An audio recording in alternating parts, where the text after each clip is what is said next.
Sir, युद्धजन्य परिस्थिती आहे आणि त्याच्या झाडा आता भारताला पोहोचत आहे. आपल्याकडे इंडियन गॅसची एजन्सी आहे, काय बोलाल याबद्दल?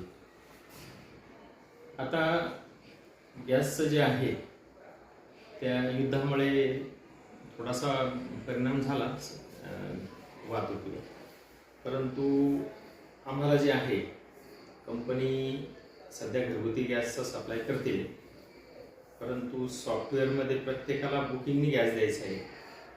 तर पूर्वी जे होतं 15 दिवसानंतर बुकिंग व्हायची, नंतर काय झालं ती 21 दिवस केली, 21 नंतर शहरी भागामध्ये 25 केली, ग्रामीणमध्ये आता डायरेक्ट 45 दिवसानंतर कस्टमरला टाकी द्यायची, असं करण्यात आलं. फक्त हा नवीन झालेला बदल आहे युद्धजन्य परिस्थितीमुळे.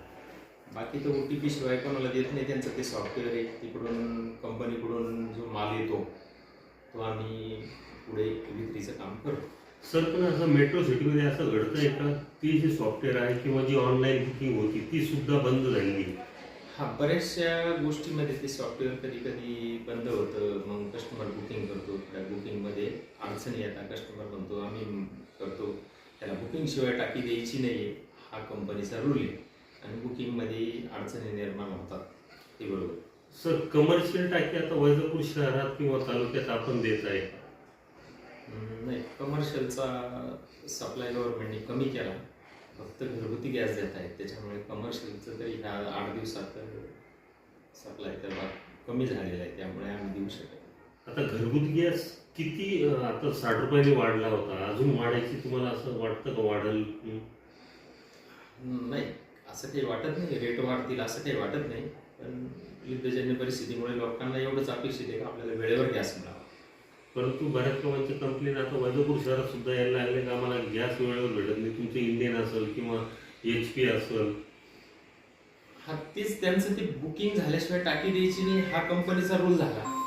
ह्या रूलमुळे काय होत आहे, हाच रूल आम्हाला अडचणीचा ठरतो. एखादा कस्टमर आहे, तो मोबाईल नंबर चेंज करतो, मग किंवा त्याचा OTP पडत नाही, ग्रामीण भागातला असतो, त्याने वेळेवर रिचार्ज करत नाही, मग तो दुसरं कार्ड घेतो. अशा वेळी त्याला बुकिंगला अडचणी येतात आणि आम्हाला बुकिंग शिवाय द्यायचं नाही. मग तो कंपनीशी आमच्याशी येऊन भांडतो, आम्हाला का तुम्ही देत नाही, मी तर केलं, तुमचं सॉफ्टवेअर चालत नाही, आणि कंपनी आम्हाला म्हणते का याच्याशिवाय देऊ नका. म्हणजे असं थोडं अडचणी निर्माण होतात.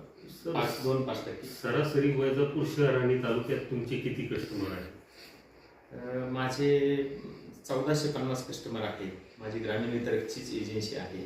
शहरी भागामध्ये माझे कस्टमर नाही, ग्रामीण भागातच एजन्सी आहे आणि ग्रामीणलाच कनेक्शन आहे.